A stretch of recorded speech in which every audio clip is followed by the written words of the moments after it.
Le ciel de Belfast obscurci par d'épaisses fumées hier soir.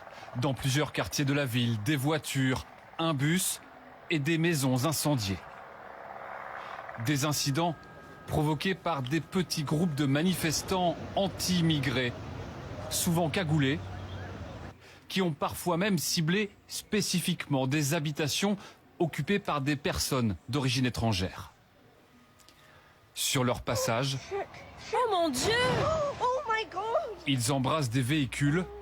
Le feu se propage rapidement à des logements, obligeant les policiers à évacuer des familles entières. Des scènes de chaos que les habitants ne sont pas prêts d'oublier. Dès que cette voiture a explosé, tout a pris feu. Ça s'est emballé et c'était fini. C'est parti. Tout ça, c'est à cause d'une seule personne. Un migrant soudanais qui a fait à ce que d'autres migrants ont dormi dans le cauchemar. À cause d'une personne. Et on parle des migrants. Ce sont les mêmes migrants-là qui commettent les forfaits nuit et jour. Je ne sais pas ce qui les passe par la tête. Je ne sais pas. Je ne sais pas si ces migrants-là sont, ces migrants qui commettent des actes comme ça sont conscients. Je ne sais pas si ils regardent des réseaux sociaux. Je ne sais pas s'ils s'informent de ce qui se passe dans le monde entier concernant les migrants. Et comme ça ne suffisait pas, il y a un autre qui est notre migrant. Donc je vous ferai voir la vidéo tout de suite. Et on se retrouve après.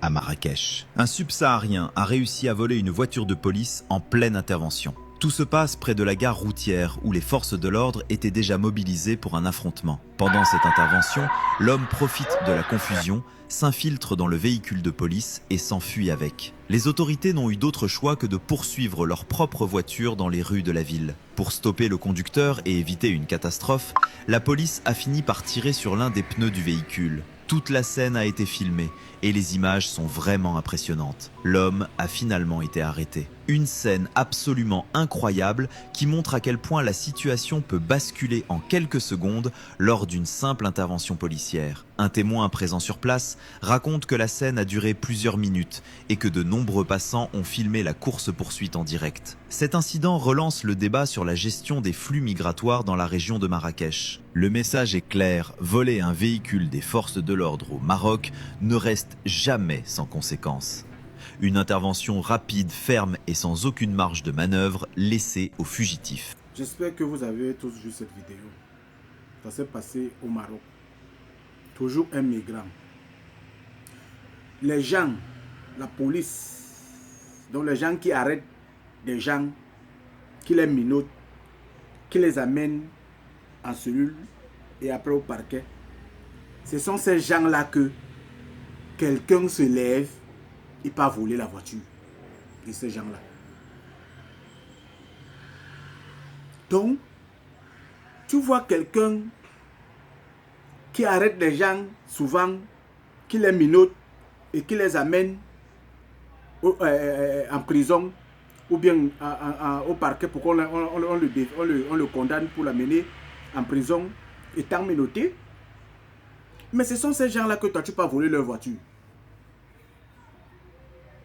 Je ne sais pas si c'est le stress qui dérange souvent certaines personnes, moi je ne comprends pas.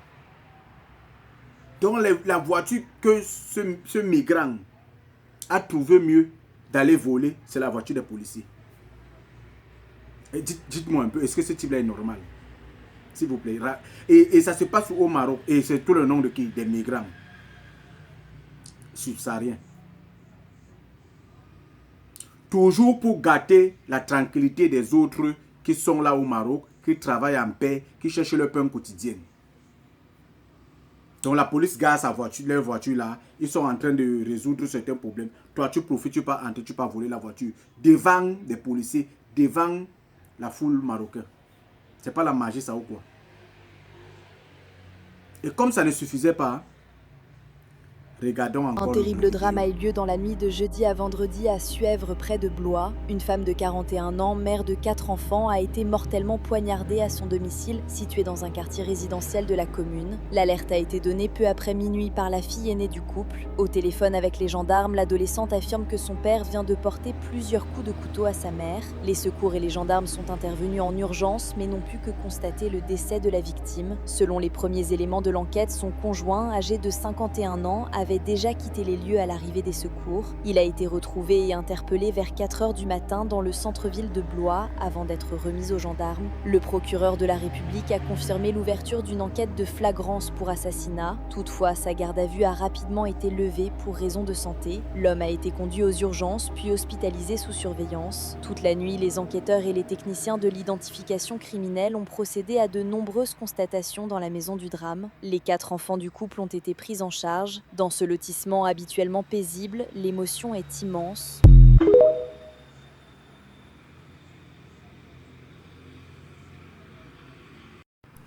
Franchement, pour mieux vous dire, moi ça me dépasse.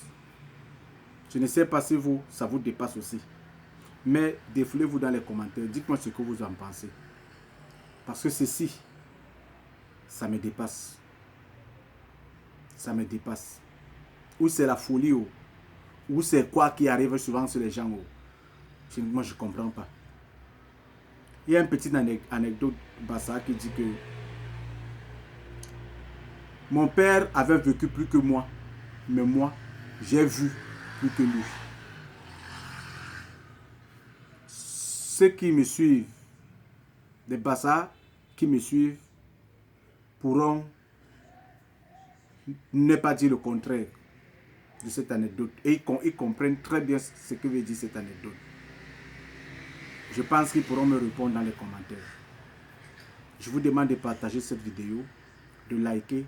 Et pour le faire, il suffit seulement de vous abonner. Pour qu'on se retrouve dans les commentaires, on essaie de voir ce qui ne va pas dans le monde. Ce qui ne va pas avec les subsahariens. Tout court.